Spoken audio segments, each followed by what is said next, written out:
اعوذ باللہ من الشیطان الرجیم بسم اللہ الرحمن الرحیم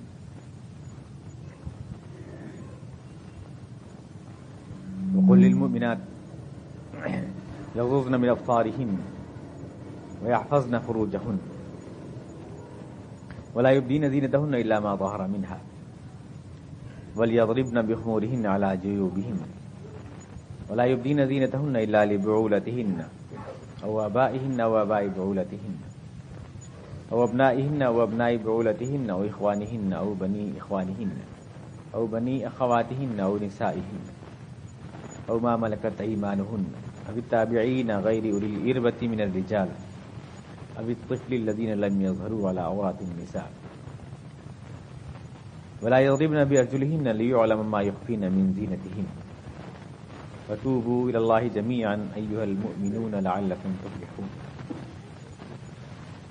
وأنكحوا الأيام منكم والصالحين من عبادكم وإمائكم إن يكونوا فقراء يغنهم الله من فضله والله واسع عليم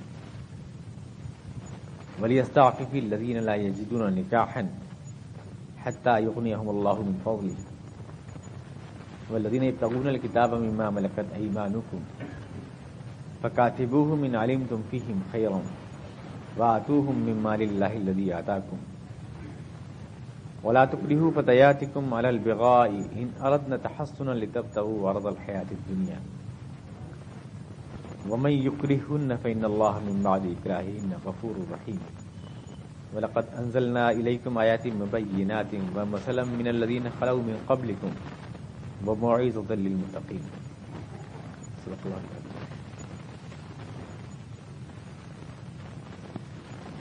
مومن عورتوں سے آپ کہہ دیجیے کہ وہ اپنی نظریں بچائے رکھیں اور اپنے اعضائے شرم کی حفاظت کریں اور اپنا بناؤ سنگار ظاہر نہ کریں مگر جو اس میں سے ظاہر ہو جائے اور اپنے دوپٹے اپنے گریبانوں پہ ڈالے رکھیں اور اپنے سنگار کو صرف اپنے شوہروں پر یا ان کے باپ پر یا اپنے سسر پر یا بیٹوں پر یا سوتیلے بیٹوں پر بھانجوں پر یا بھتیجوں پر یا اپنی ہمجولی سہیلیوں پر یا ان کنیزوں پر جو ان کے تحت ہیں یا وہ خدام جو کوئی انٹرسٹ نہیں رکھتے جنسی مسائل میں یا وہ بچے جن کا جنسی شعور ابھی پختہ نہیں ہے ان کے سوا کسی پر ظاہر نہ کریں اور اپنے پیر زور سے نہ ماریں تاکہ جو ان کے بناؤ سنگار کی چیزیں ہیں وہ دوسروں پر ظاہر نہ ہو جائیں اور مسلمانوں تم اللہ کی طرف پوری طرح سے جھک جاؤ تاکہ تم کامیاب ہو جاؤ اور جو تم میں سے مجرد لوگ ہیں ان کی شادی کر دیا کرو اور جو تمہارے غلام یا لونڈیاں ہیں اگر آج ان کے پاس کچھ نہیں ہے تو اللہ اپنے فضل سے ان کو غنی کر سکتا ہے اور اللہ بڑی وسعت والا اور بہت جاننے والا ہے اور جن کے پاس اتنا کچھ نہیں کہ وہ ازدواجی رشتہ استوار کر سکیں رک جائیں تو کوئی حرج نہیں جب تک کہ اللہ ان کو کشائش نہ دے دے اور جو باندیاں تم میں سے چاہیں لکھا پڑھی کرنا تو ان کو لکھا پڑھی کر دیا کرو اگر تم سمجھو کہ وہ بہتر ہے ان میں کچھ صلاحیت ہے اور جو مال خدا نے تمہیں دیا ہے وہ ان کو دے دیا کرو تاکہ وہ آزاد ہو جائیں اور اپنی کنیزوں کو بدکاری پر مجبور نہ کرو جبکہ وہ پاک باز رہنا چاہتی ہوں صرف اس لیے کہ تم کچھ دنیا کمانا چاہتے ہو اور جو اس کے بعد بھی ان کو پر زبردستی کرے گا تو اللہ بخشنے والا اور مہربان ہے ان کے لیے ہم نے تمہارے لیے کھلی ہوئی روشن ہدایات نازل کی ہیں اور تمہارے سامنے ان قوموں کی مثالیں بھی ہیں جو تم سے پہلے گزر چکی ہیں اور یہ ایک نصیحت ہے ان کے لیے جو پرہیزگار ہیں وقل للمؤمنات یغضضن من ابصارهن ان آیات کا درس جو ہے پچھلے 2 ہفتے سے ہو رہا ہے آپ کے سامنے اور اس کے مختلف گوشے آپ کے سامنے آ رہے ہیں گفتگو کے اس درس میں جو کچھ بھی رائے میں ظاہر کرتا ہوں وہ میرا اپنے مطالعہ ہوتا ہے وہ اس کا بائی پروڈکٹ ہوتا ہے میں اس پہ اصرار نہیں کرتا ہوں کہ جو میں کہہ رہا ہوں وہ صحیح ہے آپ کی دوسری رائے ہو سکتی ہے مگر شروع سے اللہ کے فضل و کرم سے عادت رہی ہے قرآن کریم کو موررہ دیکھتا ہوں پہلے میں، مطلب یہ نہیں کہ کس نے کیا لکھا اس کو بعد میں دیکھتا ہوں، پہلے یہ کہ خود ہی سوچتا ہوں کہ اس میں اللہ تعالیٰ کیا فرمانا چاہ رہا ہے، تاکہ ذہن جو ہے کسی بھی پابندی سے آزاد رہے۔ ہم جب کسی چیز کو سامنے رکھ کر سوچتے ہیں تو ہمارے ذہن اسی سانچے میں ڈھل جاتا ہے، اور ہم ایک فری ہو کے سوچتے ہیں تو بہت سی باتیں اللہ تعالیٰ عطا فرماتا ہے۔ اب اس میں ہم نے کہیں غلطی کھائی ہے یا غلطی کی ہے سمجھنے میں، تو اس کو ہم دوسروں کو دیکھ لیتے ہیں کہ دوسروں نے اس کو کس طرح سوچا ہے، تو اس سے وہ غلطی کی اصلاح ہو جاتی ہے۔ آدمی ہی آدمی سے غلطی ہو جاتی ہے، ایک رائے ہوتی ہے، اس طرح سے سوچیں اگر ہم سوچنے لگیں کہ یہ کس مسلک کی بات ہے، وہ کس مسلک کی بات ہے، یا کس گروپ کی بات ہے، تو اس طرح سے ہم قرآن کریم کی اسپیڈ تک نہیں پہنچ سکتے۔ اقبال نے کہا نا، تیرے ضمیر پہ جب تک نہ ہو نزول کتاب، گرہ کشا ہے ناراضی نہ صاحب کشاف۔ قرآن کریم اللہ تعالیٰ نے بالواسطہ ہمارے پر نازل فرمایا ہے، ہر مسلمان کا یہ حق ہے کہ اس کو سمجھنے کی کوشش کرے، تدبر کرے، اور جو قرآن کی رہنمائی ملتی ہے اس کو اپنا لے، یہ سوچے بغیر کہ میں کس گروپ کا ہوں یا کس چیز کا ہوں۔ تو قرآن کریم یا اللہ کے رسول کی جو سنت ہے وہ ہمارے لیے قیامت تک کے لیے ہے، میں تو یہ مانتا ہوں۔ یعنی حضور اقدس صلی اللہ علیہ وسلم جو ہیں آخری رسول ہیں۔ پہلے یہ ہوتا تھا کہ پیغمبر آتے تھے اور آنے کے بعد اگر ان کی تعلیمات میں کچھ کمیاں یا کوتاہیاں رہ گئیں تو بعد میں آنے والے رسول اس کو کمپلیٹ کر دیتے تھے، اور بعد میں آنے والے لوگ اس کو جو ہے اس کی گویا مرمت ہو جاتی تھی اس لیکن حضور اقدس علیہ السلام نے جو ہمیں احکامات دیے ہیں، یا اللہ کے رسول نے یا قرآن کریم میں جو دیے گئے ہیں، ظاہر ہم سب کا ایمان یہ ہے کہ وہ تمام زمانوں کے لیے، یعنی وہ قیامت تک کے لیے جتنے بھی زمانے میں اتار چڑھاؤ آئیں گے، ان احکامات میں ان کو ملحوظ رکھا گیا ہے، کیونکہ قیامت کے لیے آخری کتاب ہے، اب کوئی اور کتاب نہیں آئے گی۔ بعد میں تو یہ ہوتا تھا، پہلے ایک کتاب اتری، دوسرے رسول دوسری کتاب لایا، ایک رسول آیا، اس کے اعمال تھے، بعد میں حالات بدل گئے۔ مثلا بنی اسرائیل کے زمانے میں موسیٰ علیہ السلام آئے، طبیعتوں میں سختی تھی لوگوں کی، اس کے بعد اس کا علاج کرنے کے لیے جناب عیسیٰ علیہ السلام آئے اور ایک نرم شریعت ان کو دی گئی۔ تو حالات کے اعتبار سے شریعت میں تبدیلی ہوتی چلی گئی اور احکام میں ترمیم ہوتی گئی، لیکن اللہ کے رسول کے بارے میں، قرآن کریم کے بارے میں ہم ایسا نہیں کہہ سکتے کہ وہ اب بھی حالات کا محتاج ہے، کیونکہ یہ تو قیامت تک کے لیے نازل ہو گئے۔ اگر اس میں کوئی امینڈمنٹ حالات کے حساب سے ہونا بھی ہے تو خود اللہ تعالیٰ کو کرنا ہے یا اس کے رسول کو کرنا ہے۔ اگر ہم یہ مان لیں کہ اس کے بعد بھی اس میں ترمیم کرنا ہمارے ہاتھ میں ہے، تو پھر ہم یوں سمجھیں گے کہ گویا کہ یہ آخری رسول نہیں ہے، یہ آخری کتاب نہیں ہے قرآن کریم، اور اس میں سارے حالات، آنے والے حالات کو ملحوظ ہی نہیں رکھا، یا نعوذ باللہ اللہ کے رسول کو یا اللہ تعالیٰ کو معلوم ہی نہیں تھا کہ آئندہ کیا کیا حالات پیش آنے والے ہیں، لہذا بعد کے لوگوں نے سوچا کہ لا یہ تو کچھ اب سیٹ سی بات ہو گئی، لا ہم اس کو سیٹ کیے دیتے۔ یہ تو نہیں ہو سکتا ہرگز بھی۔ یعنی آپ خود سوچیں کہ کیا یہ چیز آپ کو اپیل کرتی ہے؟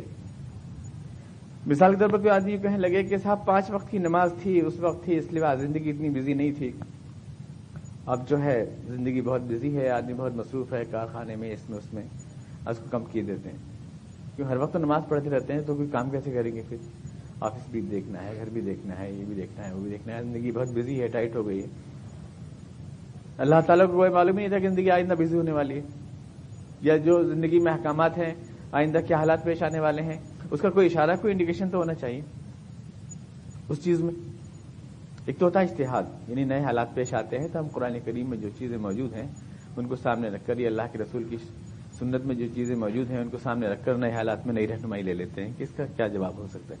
لیکن جن چیزوں میں خود اللہ رسول کی واضح رہنمائی موجود ہو اور اس کے اندر کوئی انڈیکیشنز بھی نہ ہوں، تو میں نہیں سمجھتا کہ بعد کے لوگوں کو یہ حق حاصل ہو جاتا ہے کہ وہ حالات کا بہانہ بنا کر اس میں کوئی تبدیلی کا مشورہ دے سکتے۔ یہ تو پھر اس کا مطلب ہوا کہ آپ نے اللہ کو کتاب کو آخری کتاب نہیں مانا اور اس کے رسول کو آخری رسول نہیں مانا، یا یہ کہ اللہ کو نعوذ باللہ معلوم نہیں تھا یا اس کے رسول کو معلوم نہیں تھا کہ آئندہ کے حالات پیش آنے والے۔ تمہید یہ جو میں عرض کر رہا ہوں، یہ اس سوال کے جو آخر میں درس پچھلی بار ہوا تھا وہ بات ہوئی تھی اور دوسری بات رہ گئی تھی، اس سلسلے میں عرض کر رہا ہوں کہ میں نے ایک بات اپنی رائے کہی تھی، اس کو کسی مسلک پہ تول کے نہ دیکھیے، میں نے ایک جنرل بات کہی تھی کہ اللہ تبارک و تعالیٰ نے مثال کے طور پر حضور صلی اللہ علیہ وسلم نے فرمایا کہ اللہ کی بندیوں کو مسجد میں جانے دو، لا تمنعوا مع اللہ من المساجد، اور اس میں آپ نے کوئی کنڈیشن نہیں رکھی، کوئی کنڈیشن آپ نے نہیں رکھی اس میں، تو اس میں اجتہاد کا کوئی سوال نہیں ہے. یہ تو آپ نے ایک بات کہہ دی, ایک حکم دے دیا. اب آپ نے یہ کہا کہ اللہ کے رسول نے کہہ دیا بات کے حالات کی آپ کو خبر نہیں تھی, تو بات کے حالات جو ہے ایسے ہو گئے کہ ہم اس اجازت کو واپس لینے پر مجبور ہیں. تو یہ اجتہاد نہیں, یہ تو حضور کے حکم کو منسوخ کرنا ہوا. یعنی اجتہاد نہیں, یہ سمجھ یہ کوئی نئی صورتحال پیش آ گئی جس میں ہم دیکھیں قرآن و سنت کی رہنمائی کیا ہے. یہ تو ایک حضور کی واضح رہنمائی موجود ہے, اس کے اندر ہم امینڈمنٹ کرنے کا کیا حق رکھتے ہیں؟ میں یہ کہنا چاہتا ہوں اس میں ہم ترمیم کرنے کا کوئی حق نہیں رکھتے. وہ لوگ تو بالکل نہیں جو یوں کہتے ہیں کہ اللہ کے رسول کے علم غیب ہے, کیونکہ کیا ان کو یہ نہیں معلوم تھا کہ بعد میں کیا حالات پیش آنے والے ہیں؟ جن کو یہ معلوم نہیں تھا اللہ کے رسول کو کہ بعد میں کیا حالات پیش آئیں گے, تو میرا یہ حکم جو ہے کینسل ہو جائے گا. اس میں کوئی تو اشارہ, کوئی تو وہ ہوتا. پہلی بات تو یہ میں عرض کرنا چاہتا ہوں کہ اگر ہم نے یہ مانا ہے کہ اللہ کے رسول کی سنت جو ہے قیامت تک کے لیے ہے اور اللہ کے رسول کے احکامات قیامت تک کے لیے ہیں, اجتہاد صرف وہاں ہوگا جہاں اللہ کے رسول کا کوئی فرمان نہیں ہے. لیکن جہاں ہے وہاں اگر ہم حالات کا بہانہ بنا کر اللہ کے رسول کے فرمان کو الٹیں گے تو اس کا ہمیں شاید حق نہیں, اس چیز کا ہمیں حق نہیں. میں ایک بات کہہ رہا ہوں, اگر غلط ہوگی تو فوراً واپس لے لوں گا انشاءاللہ. کوئی اس کے اندر وہ نہیں کروں گا میں کسی قسم کا بھی, حق بات کے آگے سر تسلیم خام ہے. لیکن یہ چیز ہے, اب یہ کہ اگر یوں کہیں کہ اللہ کے رسول کے زمانے میں تو حالات ٹھیک تھے, میں ایک بات عرض کروں گا, یہ جتنی بھی آیتیں نازل ہوئی ہیں یہ سورہ نور کی آیتیں ہیں, اس سے پہلے سورہ احزاب کی آیتیں نازل ہوئی ہیں. یہ ایک ایسے معاشرے میں نازل ہوئی ہیں جو مکس اپ تھا, یعنی سن 6 میں یہ نازل ہوئی ہیں. اس وقت ہی کافر اور مسلمان عورتیں مکس اپ تھیں بالکل معاشرے میں.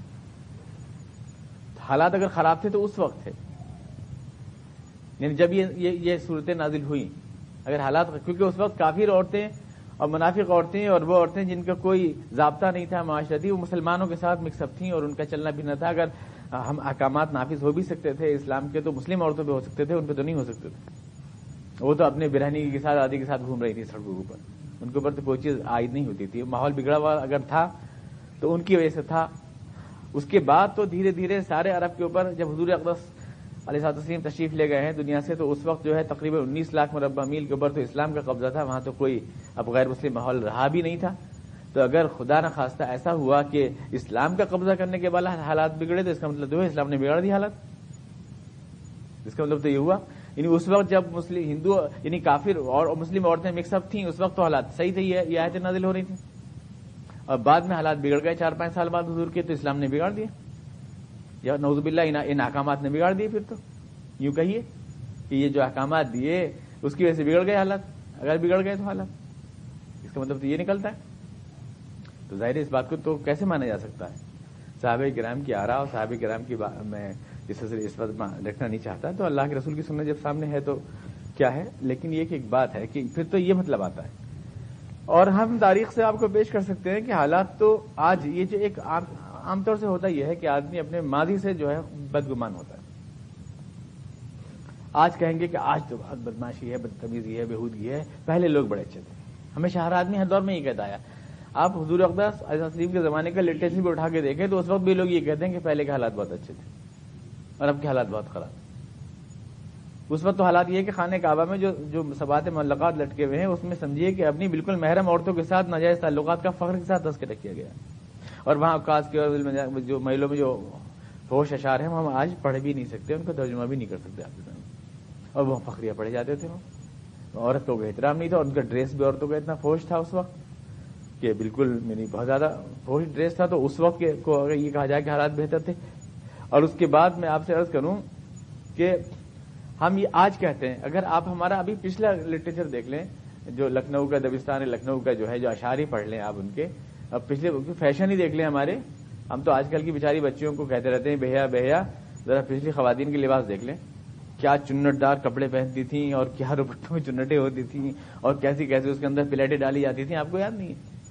یا اشعار میں دیکھ لیں ریختی کے اور ان کے مرزا جان کے حضرت لکھنوی کے اشعار میں کیسی کیسی بہیائی بھری ہوئی. آج کل تو نہیں ہے, آج کل کے لٹریچر تو اتنا فحش نہیں.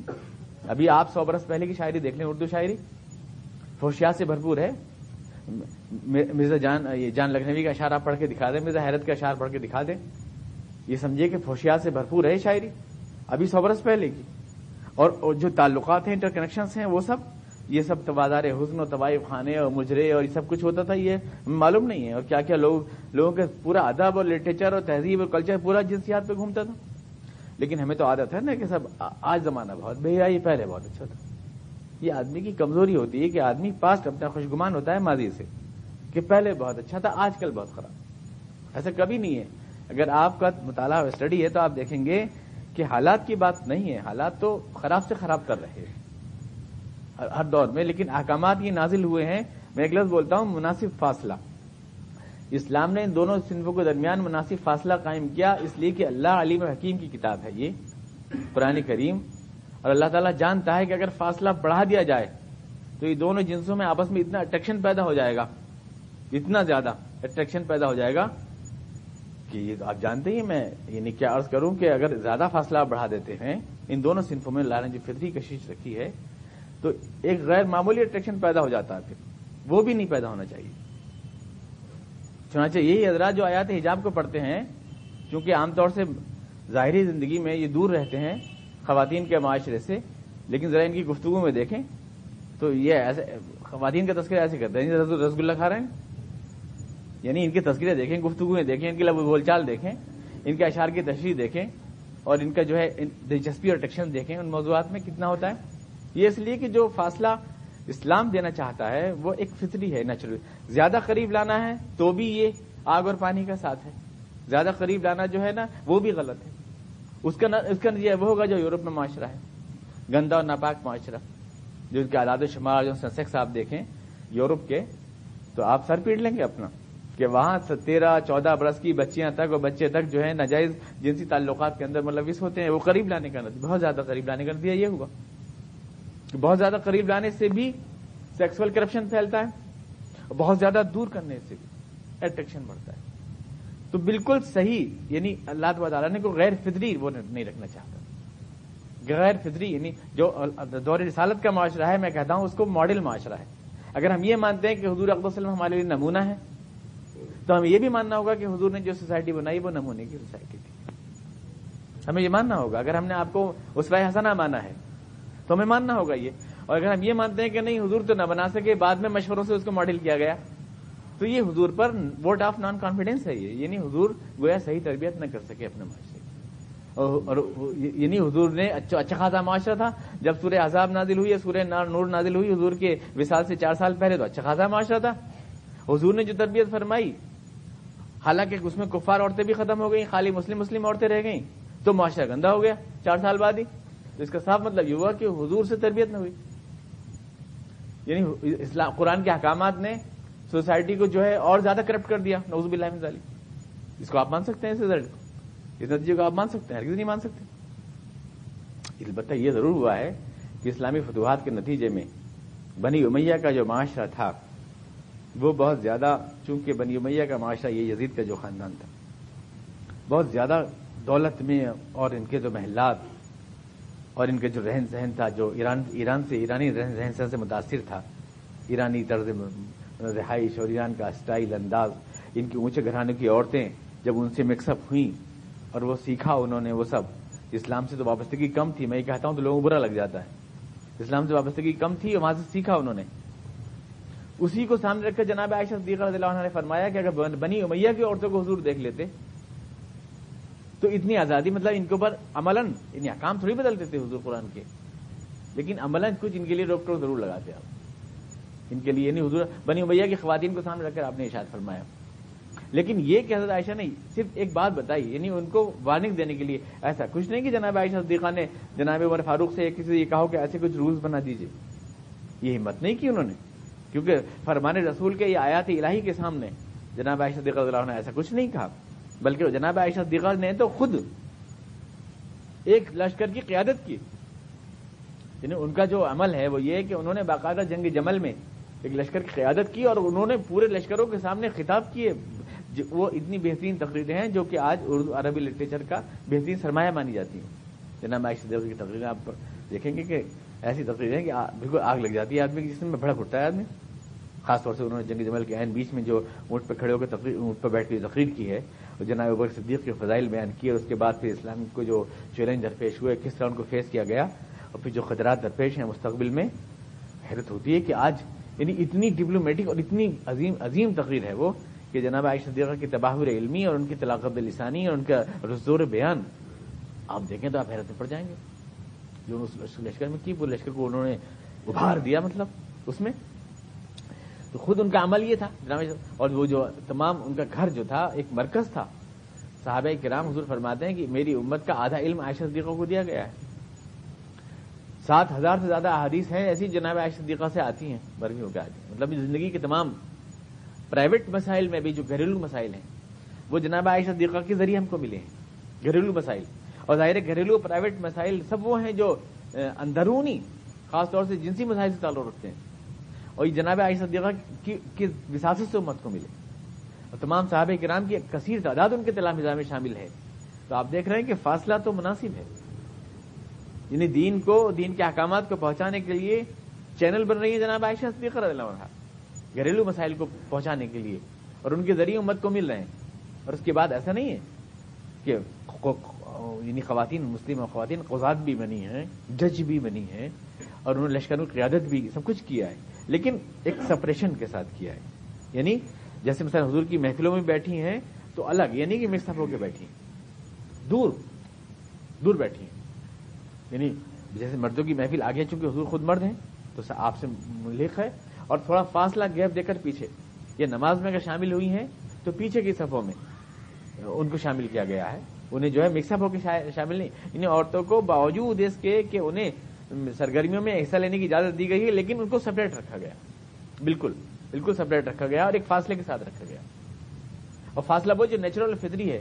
اور یہی تو ہم فخر کرتے ہیں کہ اسلام نے جو ہے جو تعلیمات دی ہیں اتنی بیلنسڈ ہیں کہ اس میں کہیں انتہا نہیں ہے.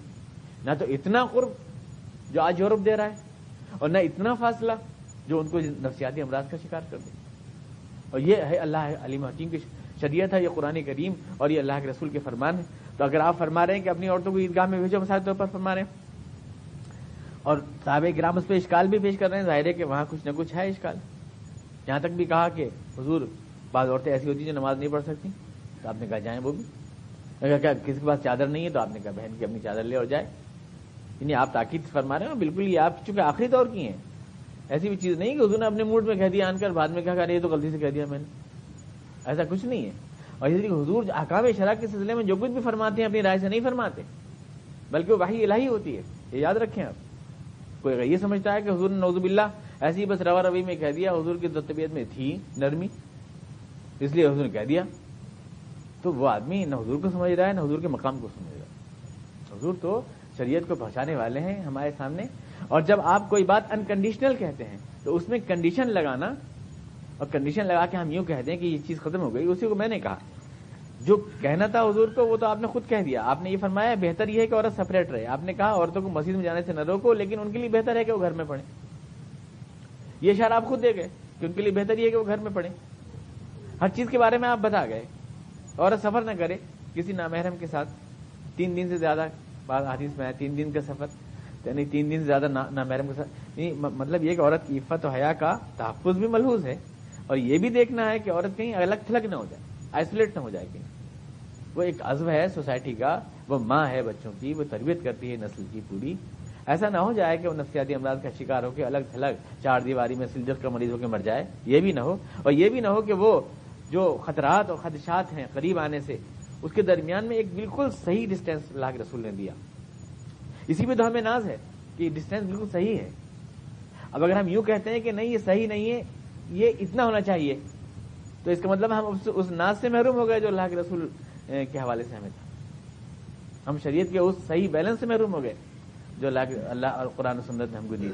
یہ ایک میری رائے, آپ سے اختلاف کر سکتے ہیں کسی مسئلے کے حوالے سے, لیکن میں تو عادت یہ ہے کہ جب قرآن حدیث کو سوچتا ہوں تو میں یہ بھول جاتا ہوں. میں سوچتا ہوں میں صرف مسلمان ہوں, اس میں یہ سوچتا ہوں کہ میں صرف مسلمان ہوں اور میں نے کلمہ پڑھا ہے لا الہ الا اللہ محمد رسول اللہ بس. اور اس کے بعد یہ الگ بات ہے کہ مجھ سے بہتر سمجھا ہے یقیناً میں تو خاک پابی نہیں. ظاہر ہے جن لوگوں نے سمجھا ہے قرآن و سنت کو بہتر سمجھا ہے, لیکن سوال کرنے کا تو ہر انسان کو ایک بات رکھنے کا تو حق ہے. تو یہ بات میں نے اس سیاق میں عرض کر دی جو ایک سوال میرے درس کے آخر میں اٹھا تھا. قل للمؤمنین یغضوا من ابصارہم, یہاں میں نے عرض کیا تھا کہ یغض غض کے معنی جو آتے ہیں وہ نگاہ بچانے کے آتے ہیں, نگاہ جھکانے کے نہیں آتے. یہ ڈکشنری کا حوالہ ہے. صرف ڈکشنری کا حوالہ نہیں ہے، یہ اللہ کے رسول صلی اللہ علیہ وسلم کی حدیث کے اندر موجود ہے اس لفظ کا استعمال اسی معنی میں. مثلا من نظر الی محاسن امرات وغض بصرہ، آپ نے فرمایا جو شخص کسی عورت کی خوبیوں کو دیکھ رہا ہو اور پھر اپنی نظر بچا لے تو اللہ تعالیٰ اس کی عبادت میں اس کے لیے عبادت میں اس کے ذوق پیدا کر دے گا، یعنی اس کو عبادت کا لطف آنے لگے گا. اللہ کے رسول نے فرمایا یعنی کسی نے من نظر الی محاسن امرات، کسی عورت کے حسن پہ نظر پڑی اس نے دیکھا اس کی خوبیوں کو اور پھر اس نے نظر بچا لی، غض بصرہ، پھر نظر بچا لی تو اللہ تعالیٰ اس کو عبادت کی حلاوت اور مٹھاس عطا فرمائے گا. کہ اللہ کے رسول نے ارشاد فرمایا. تو غض بصرہ کے معنی کیا لیا اللہ کے رسول نے؟ نظر بچانے کے لیے، کیونکہ دیکھ تو چکا ہے وہ، پھر نظر بچا لی. یغضضن من ابصارہن یعنی نظر بچا لینا. نظر بچا لینا اس معنی میں بول رہا ہوں کہ اگر پڑ گئی تو بچا لے. نظر پڑ گئی اور پڑے گی لازمی. بھائی ابھی مسلم عورتوں کو چلیے آپ نے زبردستی کرا کے نظر جھکا بھی دی، ان کو اڑا بھی دیا آپ نے، پورے شامیانہ بھی اڑا دیا ان کو آپ نے. تو اور غیر مسلم عورتیں تو ہیں مارکیٹ میں یا نہیں ہیں؟ وہ تو گھوم رہی ہیں. غیر مسلم عورتیں بھی ہیں، وہ بھی ہیں جو پردہ نہیں کر رہی، وہ بھی ہیں جو ان قیود کے قائل نہیں ہیں، آزاد خیال ہیں، وہ بھی تو ہیں. تو نظر بچانا ہی ہے، ان سے تو نظر بچانی ہوگی آپ کو، کم سے کم ان سے تو نظر بچانی پڑے گی. یہ نہیں کہ بچتی ہوئی نظر سے دیکھو یا اچھٹتی ہوئی، یہ نہیں کہہ رہا ہوں کہ اچھٹتی ہوئی نظر سے دیکھو ساری عورتوں کو، یہ نہیں کہہ رہا ہوں. نظر پڑے تو بچا لو، نظر پڑے تو بچا لو. بس ایسے نہیں گھور گھور کے گاڑ کے دیکھ رہا ہو کسی کو، اس کو منع فرمانا ہے قرآن کریم. اور جیسا میں نے کہا یہاں زینت کا تذکرہ ہے، بناؤ سنگار سارا. یہاں پر وجہ ید کا کہیں تذکرہ ہی نہیں ہے، کہ یہ نہیں ہے کہ ہاتھ کھلے کہ منہ کھلے، کتنا نہ کھلے. یہ تو پوری اس آیت میں ٹاپک ہی نہیں ہے. سنگار کا ہے نہ، اپنا سنگار ظاہر نہ کریں، اپنا سنگار ظاہر زینت. اب اس کا ترجمہ زیبائش کر دیا. زیبائش نہیں بلکہ سنگار. زینت کہتے ہیں خارجی زیبائش کو کہتے ہیں، زینت خارجی زیبائش کو کہتے ہیں. جسمانی بناوٹ سے جو زیبائش آدمی میں خود پیدا ہو جاتی ہے اس کا تذکرہ یہاں نہیں ہو رہا ہے. مطلب خارجی جو یہ سب جو لگا رہے ہیں، مطلب بالوں میں نقلی، یعنی بالوں میں جو سجاوٹ، نقلی بال کو تو اللہ کے رسول نے منع فرما دیا. یہ سجاوٹ ہو رہی ہے یا مہندی ہاتھ کو لگائی جا رہی ہے یا آنکھ میں سرما ہے، اس طرح کی سب جو باہر سے جو ایک حسن پیدا کیا جاتا ہے اس چیز کے لیے کہ وہ ظاہر نہ کریں، ہاں جو خود ظاہر ہو جائے. یعنی جو اپنا آپ دکھ گیا اس پہ تو آدمی کا بس نہیں ہے. ولا یبدین زینتہن الا ما ظہر منہا، کیونکہ قرآن الا ما یظہر منہا نہیں کہہ رہا، یعنی یہ نہیں کہہ رہا جو کھلا رہتا ہے. یہ نہیں کہا قرآن نے کہ جو کھلا ہی رہتا ہے، یعنی ہاتھ اور منہ کھلا رہتا ہے. تو اس لیے ظاہر منہا کے معنی یظہر منہا کر کے ہاتھ اور منہ نکال لیا کہ ہاتھ منہ کا ذکر ہے. اس میں ہاتھ منہ کا ذکر نہیں، قرآن نے الا ما ظہر منہا کہا ہے جو کھل جائے، جو کھلا رہتا ہے نہیں ہے آیت، جو کھل جائے. یعنی سنگار بناؤ سنگار جو کھل جائے، اس کے پر کوئی گرفت نہیں. وَلْيَضْرِبْنَ بِخُمُرِهِنَّ عَلَىٰ جُيُوبِهِنَّ، اور اپنے جو دوپٹے ہیں وہ اپنے گریبانوں پہ ڈال لیا کریں. یہ سن 6 میں اللہ تعالیٰ حکم دے رہا ہے. اس سے پہلے گویا کہ ابھی تک بھی یہ معمول نہیں بنا تھا، تبھی تو یہ حکم دیا جا رہا ہے. ابھی تک بھی یہ معمول نہیں بنا. جیسے میں نے آپ کو بتایا عرب عورتوں کا لباس یہ تھا کہ وہ ایک رومال سے یہاں باندھتی تھی، یہاں پر ایک رومال دونوں گانٹیں یہاں باندھ لیتی تھی، یہ بیچ کے ایک چٹیا اس کے نیچے آتی تھی اور 2 چٹیاں نظر آتی تھیں، چٹیاں پیچھے آتی تھی اور یہ رومال یہاں باندھ دیتی. آگے کوئی دوپٹہ ہے کوئی چیز نہیں ہوتی تھی. کرتا جو پہنتی تھی وہ یہاں ٹخنوں تک ہوتا تھا، نیچے تک، اور گریبان کافی گہرا ہوتا تھا اس کا، اور اس طرح سے یہ ان کا ڈریس تھا. یہ تھا. اللہ نے حکم دیا مسلم عورتوں کو پہچان کے لیے وہ اپنے دوپٹے اپنے گریبانوں پہ ڈالیں. اس سے پہلے سورہ احزاب میں حکم دیا کہ وہ اپنے پلو کو جھکائیں تھوڑا. یدنین علیہن من جلابیبہن، تھوڑا جھکائیں اپنے اس کو، یعنی جھکائیں. مطلب آنکھوں کو نظر بازی سے محفوظ رکھنا. گھونگٹ کا اصل مقصد تھا آنکھوں کو گھونگٹ، یعنی آنکھوں کو چھپانا اصل مقصد تھا، کیونکہ آنکھ ہی ہے نا جو میسج دیتی ہے، اور آنکھ ہی ہے جو لاٹ آف اٹریکشن ہے، اور آنکھ ہی ہے جو اس کا یعنی خوبصورتی کا مرکز بھی ہے. ساری باتیں آنکھوں میں ہو جاتی ہیں، ہاتھ منہ کو تو کھولنے کی ضرورت بھی نہیں پڑتی. تو اصل چیز تو آنکھ کو قابو میں لانا ہے نا. تو جلباب کا مطلب تھا آنکھ کو کنٹرول کرنا.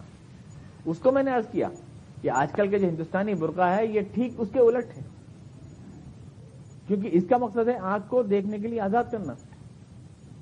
اس برقعے کا مقصد ہے آنکھ کو دیکھنے کے لیے فری کر دینا. اس کا مقصد بالکل یعنی جو پردے کا مقصد تھا یغضضن من ابصارہن، اس کو الٹا ہو گیا. اس میں تو برقعے کی مخالفت نہیں کر رہا ہوں میں، برقع تو اصل میں ایک سلی ہوئی چادر کا نام ہے. بس وہی چادر جس کو اسلام نے جلباب کہا, اسی کو ہم نے سی لیا کہ چڑھتے میں کہیں پھسل نہ جائے, کہیں ادھر نہ جائے, اس کو سی لیا ہم نے احتیاط کے طور پر. اسی چادر کو کالا اس لیے کر لیا کہ میلی نہ ہو جائے, روز کون دھوئے گا اس کو. ہے وہی جلباب جس کو اسلام نے حکم دیا ہے, اسی کا ہے. لیکن اس میں جو ہم نے نئے نئے تراش خراش پیدا کی ہیں اب, کہ بجائے خود وہ ایک سامان زینت بن گیا. اللہ نے تو کہا تھا اپنی زینت کو چھپائیں. ان کا جس چیز سے چھپائیں گے وہ خود ایک زینت بنا لیں. ان کو دکھانے کا شوق ہے نا. جیسے میں نے کہا تھا گھڑی باندھ لی تو کہنے کی وہ کتنی گرمی ہے. وہ 4 انگوٹھیاں پہن کے گئیں وہ کسی سبزی والے کی دکان پر گئی, سونے کی انگوٹھیاں تھیں. تو وہ جہاں کہنے لگی کہ یہ پالک کیا بھاؤ دیا ہے, وہ گاجر کیا بھاؤ دیے, یہ کیا ہوتے. 4 انگوٹھیاں دکھا دی. وہ سبزی والی جو تھی اس کے منہ میں سونے کا دانت تھا, اس نے موٹی اڑ کر کے کہا کہ 1.5 روپے کلو ہے. تو دکھانے کا شوق سوار ہے. اور مسئلہ جو ہے وہ گریبان پہ ڈالنے کا اللہ نے حکم دے دیا. یہ کیا آفت ہے, گلائی تو شوق سے بناتی کہ اب گریبان ڈھک لو روپٹے سے تو سارا پرابلم ہو گیا. اس میں کیا کریں. تو اب ٹرانسپیرنٹ قسم کا شفاف آنچل ہوتا ہے. وہ گریبان پڑ بھی جائے اور سب کچھ دکھتا بھی ہے, صاحب چھپتے بھی نہیں, سامنے آتے بھی نہیں, یہ مسئلہ ہو جائے. اسی کو تو روکنا چاہتا ہے اسلام. اس لیے جب یہ آیت نازل ہوئی تو انصار مدینہ نے اپنے موٹے موٹے کپڑے نکالے, جو موٹی چادریں تھیں وہ نکالی انہوں نے فوراً. گویا کہ ابھی اس آیت کے نزول کے وقت تک بھی یہ معمول نہیں تھا. اس وقت سب نے چادریں نکالی موٹی موٹی اپنی, اور وہ آپ نے پہنی.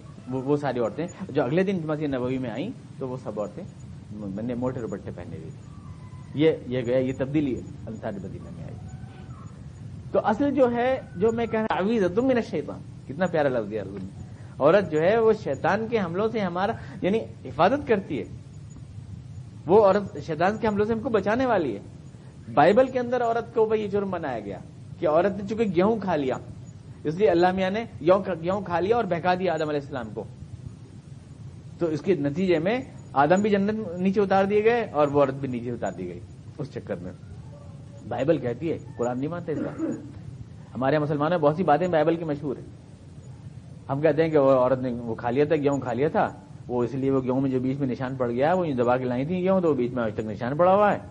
اور اللہ تعالیٰ نے کہا کہ تجھے اب اس کی سزا بھگتنی پڑے گی ہر مہینے, تو اس کی سزا بھگتتی ہے. یہ ہمارے یہاں مشہور ہے, ایسا کچھ نہیں ہے ہمارے اسلام میں. اسلام نے کہا فَأَزَلَّهُمَا الشَّيْطَانُ, شیطان نے ان دونوں کو بہکایا. یہ ہما جو ہے تسنیہ کا صیغہ ہے, خالی عورت کو نہیں. عورت ہمارے ہاں گلٹی کانشیس, یہ مجرم ضمیری عورت کو نہیں دی گئی ہے, برابر کا جرم تھا دونوں کو.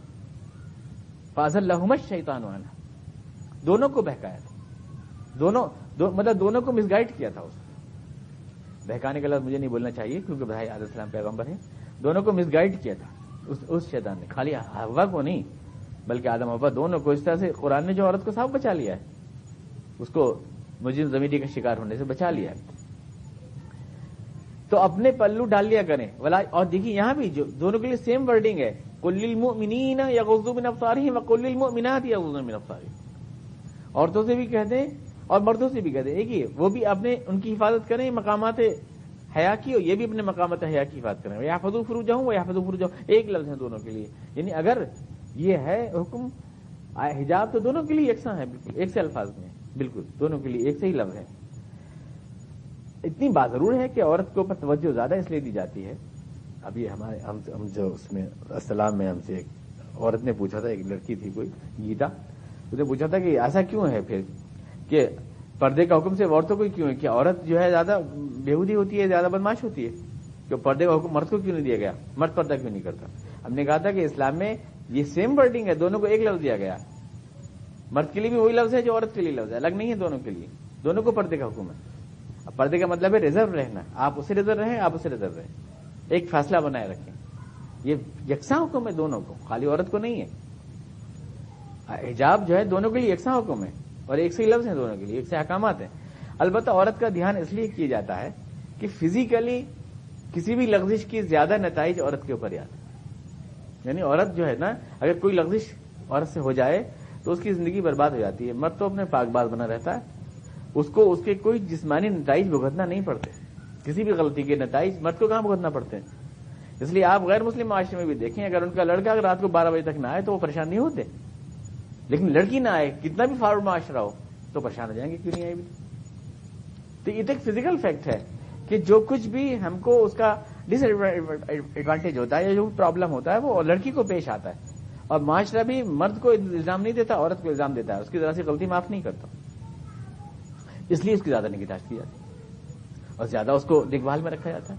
یہ ہوتا ہے اگر وہی سمجھے کہ میری انسلٹ ہے عورت پردے میں رہنا، تو یہ انسلٹ نہیں ہے. قیمتی چیزوں کو یا پاک یعنی بلند مرتبہ چیزوں کو تو چھپا کے رکھا ہی جاتا ہے.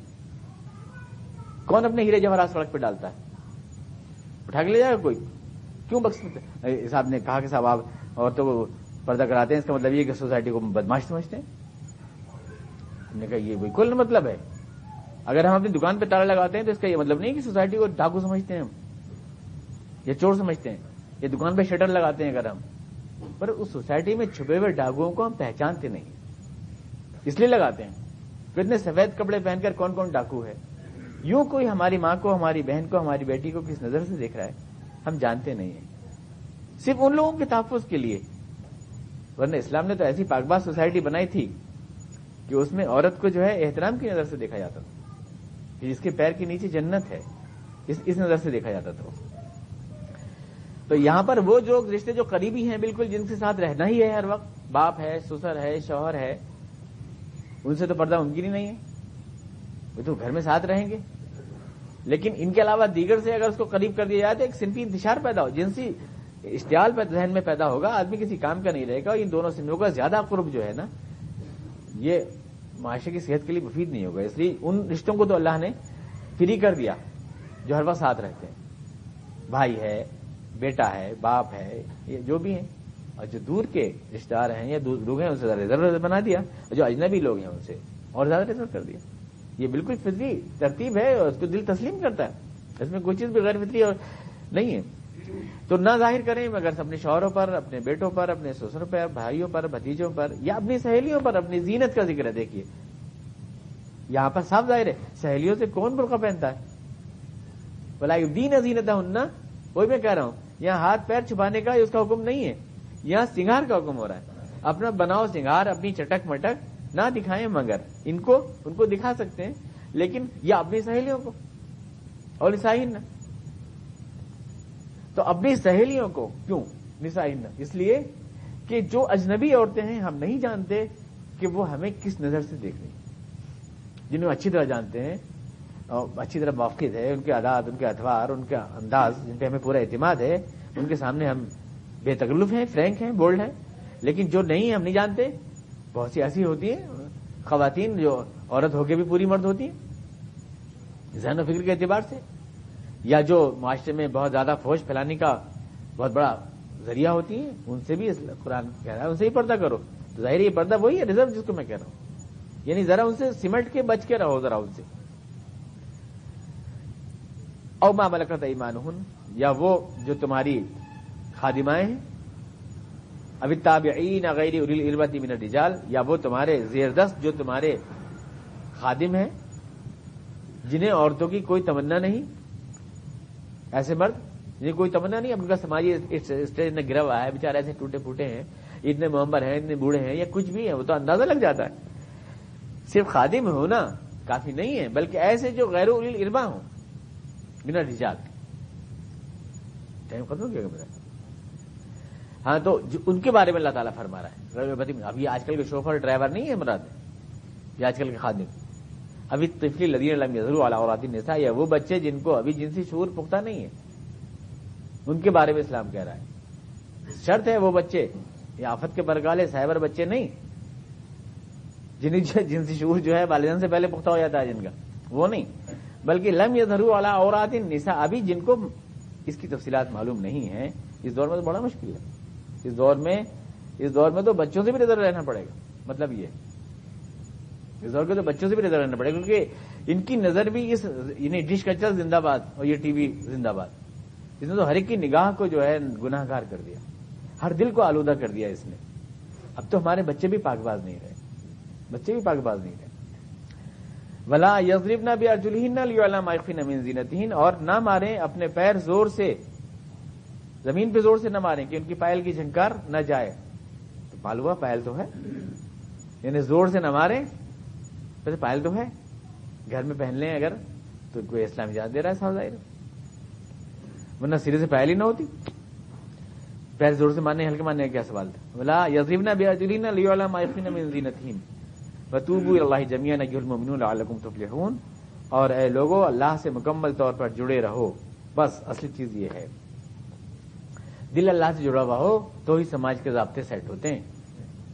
اور دل جڑا ہوا نہ ہو وہ ہے نہیں. خلیفہ ہارون کے زمانے میں ایک آدمی سے کہا پیارا دے دیا اس کے ہاتھ میں جاؤ شہر کا چکر لگا کے اور وہاں پہ عورتیں کھڑی کر دیں کہ سب کھڑی ہو جاؤ خوب سنگار کر کے بناؤ کر کے اپنے برہنا اور کھڑی ہو جاؤ کبال کو نہیں پہ سڑکوں پر. اور ایک آدمی سے کہہ دیا یہ پیارا لے جاؤ تم اور یہاں پہ آ جانا لوٹ کے آ جاؤ شام تک اس میں سے ایک بوند بھی چھلکنے نہ پائے. تو وہ پیارا لیے ہوئے گھوم رہے ہیں پورے سڑک کے اوپر. خواتین ادھر کھڑی ہیں سب بالکل اپنے ناز و انداز کے ساتھ. شام کو آئے بادشاہ نے کہا بھائی کیسی کیسی خواتین تھیں ایرانی یہ وہ سب. گاؤں صاحب میرا دل تو پیالے میں لگا ہوا تھا میں کسی کو دیکھ رہا تھا کیا وہ تو پیالے کہیں بوند نہ گر جائے تو گردن جا رہی تھی. آدمی کا دل اگر اللہ سے لگا ہوا ہو تو پھر آدمی کی ادھر نظر جاتی نہیں اپنا بھی نہیں جاتی. اصل چیز ہے دل کا وابستہ ہونا. اور دل وابستہ نہ ہو تو ایک برقع نہیں 10 برقعے پہناؤ تو لحاظ اڑا دو وہ تو اندر سے پرچے بازی ہو جاتی ہے. آپ کو کیا معلوم. اس دن ہمارے کو ایک بزرگ بڑے ناراض ہو رہے تھے کہ یہ کیا کہہ دیا وہ زمانہ پاک باز تھا وہ زمانہ پاک باز تھا. اس پاک باز والی بات کی تو میں نے جواب دے دیا آپ کو کیسا پاک باز تھا. مزید پاک بازی آپ چاہیں تو میں اس دور کے لٹریچر آپ کے سامنے رکھ دوں لا کر. جس دور کو آپ پاک بازی کا سرٹیفکیٹ دے رہے ہیں اس میں خواتین کا جنسی شعور خواتین کی جنسی سوچ آپ تصور نہیں کر سکتے ہیں. ہماری خواتین سوچ نہیں سکتی وہاں تک. ابھی میں آج ہی پڑھ رہا تھا ایک عربی ادب کی تاریخ. اس دور کی خواتین کے جنسی رجحانات اللہ کھجور کھانے والی خواتین تھیں وہ تو بھائی اونٹ کا گوشت کھانے والی خواتین. ہماری خواتین تو بڑی بھولی والی ہیں. آپ کہنے زمانہ پاک باز آپ کو معلومات نہیں اسٹڈی نہیں ہے نا. اس دور کی کرتوت اگر آپ کو بتاؤں میں آپ کو تو آپ کا غلط فہمی دور ہو جائے کتنا پاک باز تھا وہ زمانہ. اس دور میں یہ احکامات نازل ہوئے. ہاں پاک باز اسلام نے بنایا اور ان احکامات نے بنایا اور اس صحیح فاصلے نے بنایا. اس نے بنایا قرآن کے اور اللہ کے رسول کے احکامات نے بنایا ان کو پاک باز. اور اسے وہ پاک بازی آئی ان کو کہ انہوں نے ماں کے پیروں میں جنتیں ڈھونڈنا شروع کر دی. وہ پاک بازی آئی. اس لیے کوئی بھی آدمی اگر یہ سمجھتا ہے کہ ان احکامات کو لانے سے ناپاکی پھیلے گی تو نعوذ باللہ من ذالک. اس نے اللہ اور اس کے رسول اور قرآن کو بارے میں بڑا غلط اندازہ لگایا. یہ تو اس اللہ کا کلام ہے جس نے پیدا کیا ان دونوں کو اور جو جانتا ہے سارے احکامات کی حکمتیں اور قیامت تک کے لیے ہیں یہ احکامات. سمجھے آپ. ایسا کچھ نہیں ہے کہ اللہ میاں کو تو سمجھ میں آئی نہیں بعد میں کسی نے نوٹ کر لی یہ بات یا حضور کی سمجھ نہیں آئی بات. آپ سوچے تو آپ کتنی بڑی بات کہہ رہے ہیں کتنی بڑی بات اور کتنی اس کی عزت کہاں کہاں تک جاتی ہے اس بات کی. تو اللہ سے جڑے رہو اے مومنو. بس اسی میں ہے سارے احکامات عمل جب اسی سے ہوتا ہے ورنہ تو لکھنے سے کچھ نہیں ہوتا پابندیوں سے کچھ نہیں ہوتا. جب تک اصل ہے ضابطہ اس کو سمجھنا اس کے اسپرٹ کو سمجھنا. مکھی و مکھی ماننا یہ ضابطے رکھے رہ جاتے ہیں. ضابطوں سے کچھ نہیں ہوتا ہے. سنایا تھا نا میں نے آپ کو کہ وہ ایک صاحب کسی اس کے ہاں رکھے رہے اس کے ہاں سائز رکھے گئے تھے تو انہوں نے کہا کہ بھائی ضابطے میں آ جائے ہر بات. پہلے صاحب میرے بچے اسکول جائیں گے آپ کو پہنچانا ہوگا میرے کپڑے دھونے ہوں گے بازار سے سودا لانا ہوگا میرے گھوڑے کو دانہ ڈلنا ہوگا اور اس کو جو ہے تیل لگانا ہوگا اور اس کو کرارا بھی کرنا ہوگا اور گھاس اکٹھا کرنی ہوگی اور وہ لانا ہوگا بازار سودا یہ سب لکھتے جائیں. یہ بھی آ جائے یہ بھی پوری ضابطے میں آ جائے کل کو آپ کو شکایت نہ ہو. پوری ضابطے میں اس کے سائن اس کے سائن ہو گئے. اب بھاگے گھوڑا بھاگا تو ان کا پیر رکاب میں پھنس گیا کہیں. اب گھوڑا بھاگ رہا ہے کھینچتے ہوئے جا رہے ہیں کہ ابے نکال بولے اس تحریر میں کہیں لکھا ہوا نہیں یہ کہیں لکھا ہوا نہیں. اصل چیز ہے اسپرٹ. سمجھے اسپرٹ احکامات کی. اس سے کچھ نہیں ہوتا کہ اتنی بڑی کتاب الاحکام آپ نے رٹ لی یہ جائز وہ ناجائز یہ جائز وہ ناجائز. دل میں اگر خدا کا خوف ہے تو دل خود بتا دیتا ہے کیا جائز ہے کیا ناجائز ہے. اور دل میں خدا کا خوف نہیں تو ہر جائز میں ناجائز نکال لیں گے آپ. ہر جائز حکم میں سے ناجائز کے بہانے ڈھونڈ لیں گے آپ. سمجھا آپ. ہر جائز چیز میں بھی ناجائز چیزیں نکال لیں گے اگر آپ. یعنی چور کی نظر قانون سے زیادہ ہوتی ہے. اصل شے ہے اللہ سے جڑنا ہے. مومنو اللہ سے جڑو اللہ کی سامنے جواب دہی کا احساس رکھو تب کامیاب ہوگا. یہ سب ضابطہ. آگے کی آیت تھی جس پہ آج میں درد دینا چاہتا تھا لیکن تو تمید میں نکل گیا. انکحوا الایام اس پہ تھا کہ اپنی جو غیر شادی شدہ ہیں ان کی شادی کر دیا کرو. چلیے اگلے درس میں صحیح انشاءاللہ. اللهم صل على محمد وعلى كما صليت على ابراهيم وعلى ال ابراهيم اللهم بارك على محمد وعلى ال محمد كما باركت على ابراهيم وعلى ال ابراهيم ربنا اننا ظلمنا انفسنا وان لم تغفر لنا وترحمنا سبحان ربك رب العزة عما يصفون وسلام على المرسلين ربنا تقبل